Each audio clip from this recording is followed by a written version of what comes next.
नमस्ते, कैसे हैं सब? सर्दियाँ कम हो गई हैं?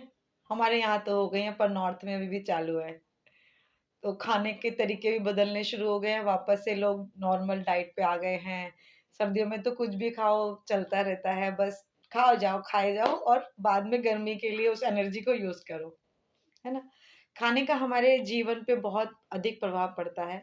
ऐसा हमारे शास्त्रों में भी लिखा है और हम भी देखते हैं कि हम जिस प्रकार का खाना खाते हैं, वैसा उसका असर हमारे जीवन पे, हमारे स्वभाव पे पड़ता है। आप इसका एग्ज़ाम्पल खुद ही करके देखिए कभी कि आप सात्विक भोजन कीजिए 1 महीना, हफ़्ता ही भर के देख लीजिए। सात्विक भोजन मतलब ये नहीं कि शाकाहारी भोजन नहीं, सात्विक भोजन उसे कहते हैं जो हम अच्छे स्वभाव के साथ, अच्छी मानसिक स्थिति के साथ बनाते हैं। अच्छी मानसिक स्थिति मतलब जैसे हम खुश हैं खाना बनाने के समय या कुछ अच्छे प्रवचन साइड में चल रहे हैं या हम मंत्रों का उच्चारण करते हुए खाना बना रहे हैं। आपने अगर सुना है या देखा है तो पहले के ज़माने में लोग घरों में चक्की पीसा करते थे। जो चक्की पीसते हुए गाना गाया करते थे, वो हम लोग समझते हैं कि वो गाना गाते थे, पर नहीं, वो देवी-देवताओं के छंद होते थे, श्लोकें होती थीं और गीत हुआ करते थे, भजन टाइप के। तो उस प्रकार से वो खाने में इतना मतलब पॉज़िटिविटी क्रिएट होती थी और वही खाना जब जब बोलते हैं कि पुराने लोगों ने तो बहुत बढ़िया खाना खाया हुआ है, वो बढ़िया नहीं, उन्होंने बहुत सात्विक खाना खाया हुआ है। इसलिए उनका जीवन आज भी जो भी लोग अवेलेबल हैं पुराने समय के, वो बहुत अच्छे शरीर और अच्छे मानसिक स्थिति के साथ हैं।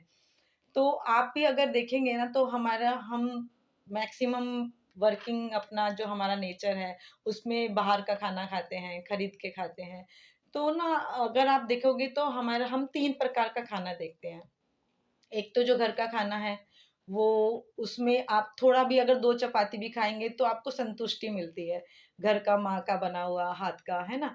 और अगर बाज़ार से खरीदा हुआ खाया तो वो जब बनता है तो उसमें एक एनर्जी होती है कि वो बेचना है, उससे हमें पैसे कमाने हैं।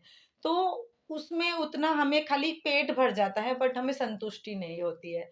और एक खाना होता है प्रसाद। प्रसाद मतलब ऐसा नहीं कि उसको भगवान ने खाया है। प्रसाद का मतलब वो भगवान के नाम पे बनाया हुआ है या उसमें वो भावना है कि ये हम भगवान को चढ़ाएँगे इसलिए उसको प्रसाद कहा जाता है।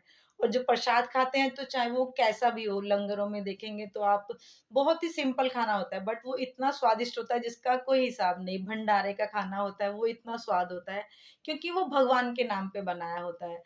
तो इसी प्रकार कहा जाता है ना कि घर में अगर खाना-वाना बना रही है स्त्री तो उसको डाँटे नहीं या उसकी जो मानसिक स्थिति है वो खराब ना हो, वो खुश होके खाना बनाए। तो कहा जाता है कि अगर आपका मन खराब है या आप गुस्से में हो, तो आप खाने में हाथ मत डालो, ऐसे बुज़ुर्ग कहा करते थे।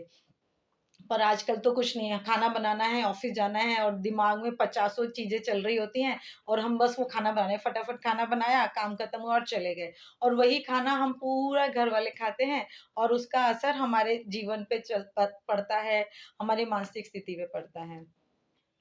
और अगर आप बोलो ये देखो कि कहा जाता है ना कि जैसे पिछली बार हमने बोला था गर्भ संस्कार के जैसे बच्चा गर्भ में रहता है तो जैसा आप उसको नेचर वो प्रेग्नेंट लेडी को मिलता है वैसा बच्चे पर तो इसी प्रकार जैसा हम अन्न खाते हैं वैसा हमारे जीवन पे उसका असर पड़ता है। और कहा भी जाता है जैसा अन्न वैसा मन और वैसा ही तन।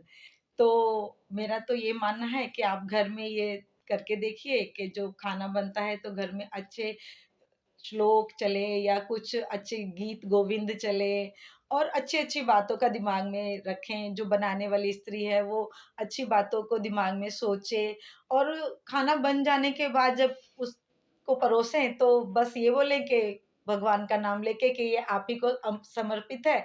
तो जो भी कुछ उसमें त्रुटियाँ रही होंगी, वो खाना अपने आप प्रसाद के रूप में मिलेगा और वो बहुत ही सात्विक होगा। बस इतना ही कहना था। नमस्कार।